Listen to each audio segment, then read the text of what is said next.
melalui jaringan. Apa kabar semua? Baik.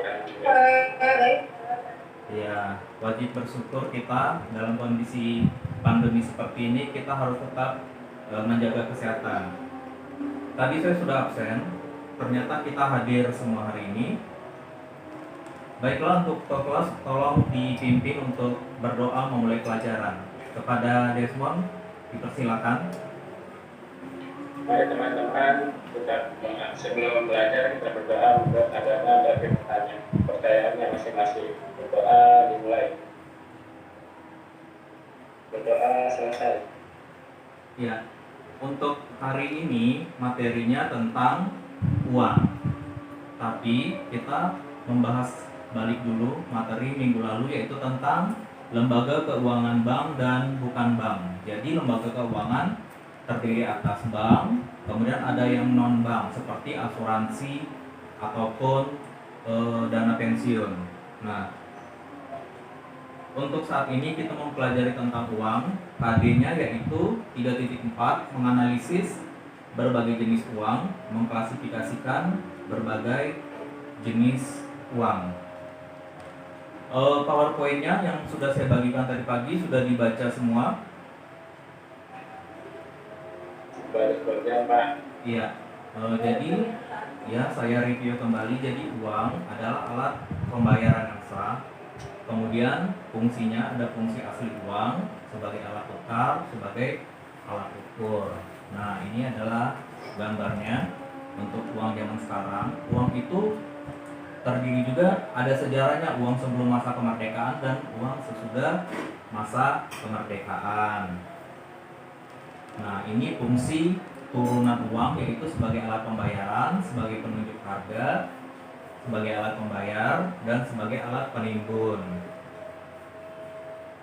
Nah, berdasarkan pengelompokannya, uang dibagi menjadi 4, yaitu berdasarkan bahan pembuat, yaitu intrinsik. Jadi nilai uang 500 logam itu bahannya dihargai dengan 500. Kemudian ada berdasarkan nilai, kemudian berdasarkan lembaga, berdasarkan satu lagi kawasan, misalnya uang Uni Eropa. Nah, syarat uang itu sendiri syaratnya ada 7, tapi yang paling mudah diingat itu dengan istilah pedas. Pedas itu yaitu P portability, E elasticity, D durability, D satu lagi divisibility, kemudian A acceptability, dan S stability.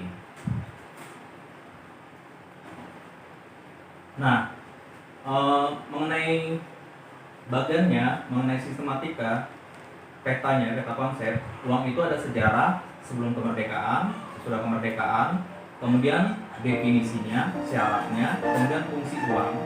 Fungsi uang ada yang asli dan ada yang turunan. Untuk yang asli yaitu sebagai alat tukar, sebagai satu hitung, kemudian sebagai alat pembayaran, penimbun kekayaan, pemindah kekayaan, dan pendorong ekonomi. Kemudian ada lagi berdasarkan nilainya, yaitu nilai nominal, intrinsik, real, dan kegunaan. Kemudian berdasarkan jenisnya, ada jenis bahan, lembaga, nilai, dan wilayah yang berlaku. Nah, tadi kan saya sudah share LKPD-nya. LKPD-nya boleh dikerjakan. Kemudian ada tugas kelompok. Kalian membuat kelompok, satu kelompok isinya 3 orang. Kalian menganalisis berbagai jenis uang, kemudian dipresentasikan melalui Zoom-in. Nah, sekarang kita sudah sampai di bagian kesimpulan. Mungkin bisa satu orang membacakan kesimpulan. Pak.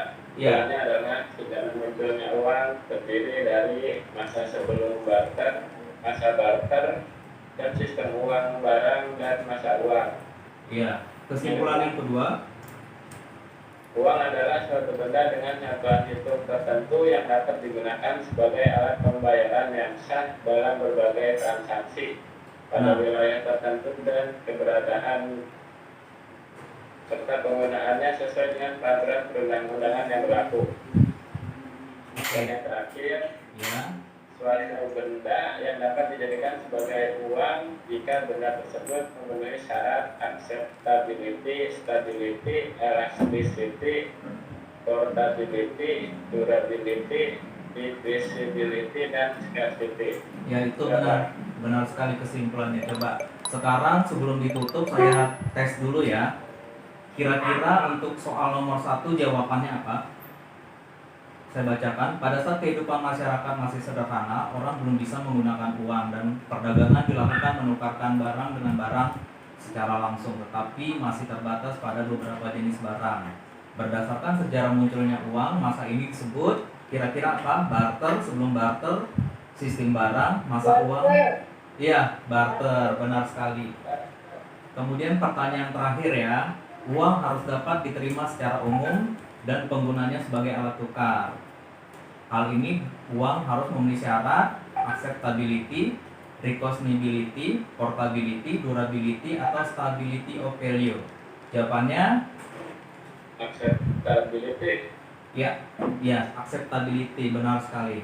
Nah, jadi materi untuk hari ini sudah selesai. Minggu depan kita bertemu lagi dalam daring untuk materi yaitu jenis-jenis bank. Nah, karena tadi sudah dibuka dengan doa, sebelum mengakhiri pelajaran ini kita tutup dulu dengan doa. Ketua kelas tolong dipimpin.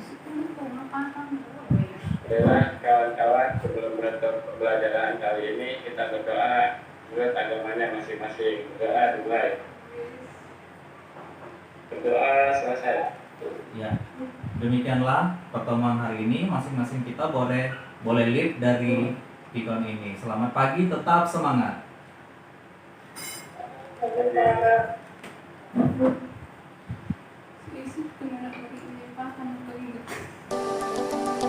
Bapak Ibu, kita keluar